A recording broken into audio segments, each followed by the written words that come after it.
When it passed the Bitcoin law in 2021, El Salvador became the first country to declare Bitcoin legal tender. It's been 3 years since that declaration, so what's actually changed? Let's mine deep.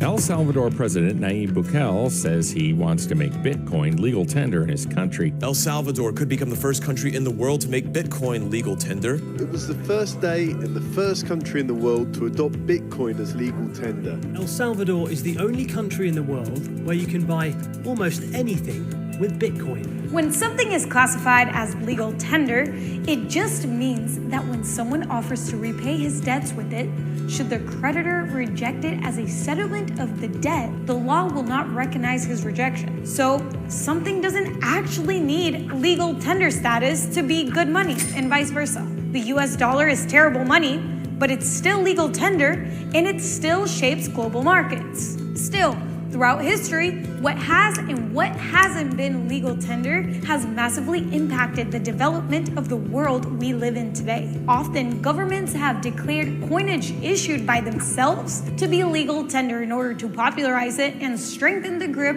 on the economy. So here's a thought.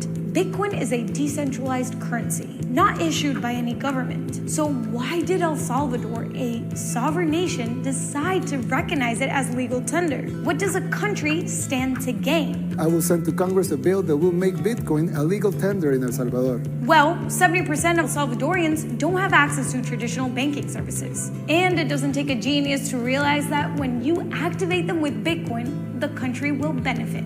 Combine this with the president's conviction that operating on a sound money standard will lead to growth, and you can see why the Bitcoin law was passed. Queda aprobada la ley de Bitcoin. But if Bitcoin were on the periodic table of elements, it wouldn't have even existed for a billionth of the time that gold has. So the infrastructure is far from done developing. With that in mind, what's actually happened in El Salvador since? Well, the country quickly became the Bitcoin hub of the world, with users and developers opting to base themselves in El Salvador instead of being treated like criminals in more hostile jurisdictions.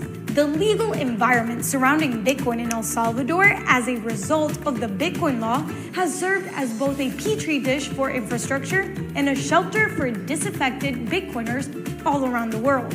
But it's not just expats that have benefited. Programs such as Cuba Plus have been teaching Bitcoin and financial literacy to the local youth. And while the use of Bitcoin has slowed down from the initial excitement, the country has only cemented itself as a Bitcoin pioneer on the global stage. So why should you care? The United States and many other developed nations pride themselves on their citizens' freedom to transact, to speak, to build, and innovate. And while clearly a different language, computer code is still speech, so when countries like the US find themselves losing citizens to stringent restrictions on digital speech, we must ask, is it really the land of the free? Or are Western citizens only granted convenient freedoms? And if so, what makes Bitcoin so inconvenient to Uncle Sam? What exactly are they trying to prevent? Over the next few years, we will find out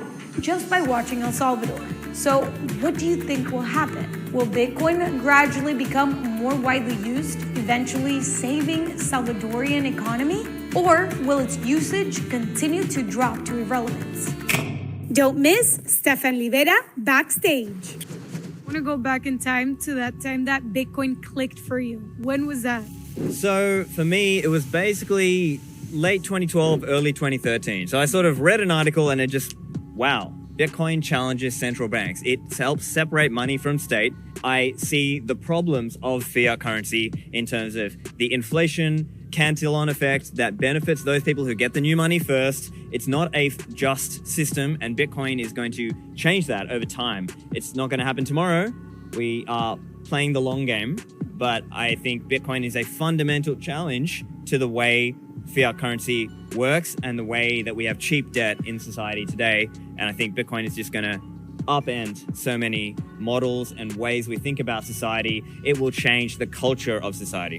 And what would you say the craziest reactions you've gotten from other people when you tell them you're into Bitcoin? Well, some people they say Bitcoin is a Ponzi, they say it's a pyramid scheme, they say it's boiling the oceans, they say, they have all their lines. They say, oh, you just got lucky, it was like the lottery or something like this. Obviously, be honest, but you have to meet people where they are and try to help them understand. Sometimes you have to put things in terms that they can understand because, the way we speak, sometimes it's like a second language for other people. And so that's something where, as Bitcoiners, we have to learn to speak to them. And there are different ways to do that. There are ways where you can tell a story, or maybe you can do it through humor.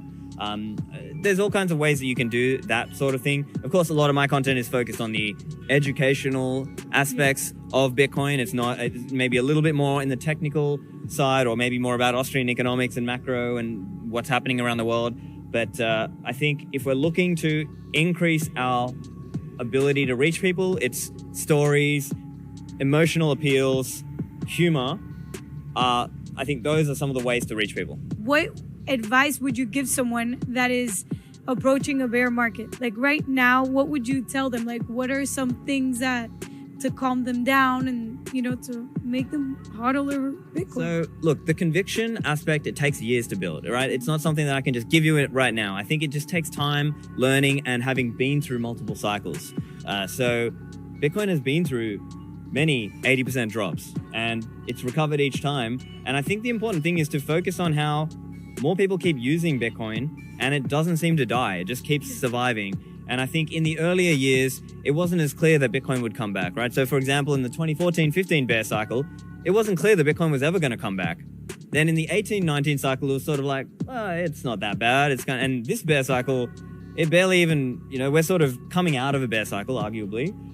So it's not as big as it was, let's say, last year or the year before. But I think it's about having conviction over time, and it's not easy to build that up, right? It's not just like I can show you a lightning transaction and now you're convicted about the future of money. For some people it works, but I think for most people it just simply, it takes time, it takes education. That's why people should listen to, podcasts and educational material. They should read books.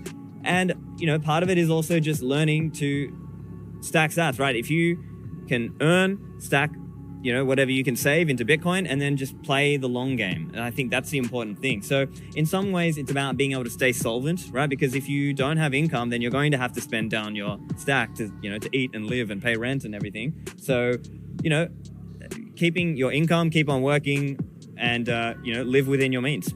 Find the people who are open-minded, because not everybody is open to Bitcoin. So you've got to focus on, let's say, that 15 to 20% of society who are open-minded. So try to reach them and explain or help them see the problems of fiat currency and why Bitcoin is the answer.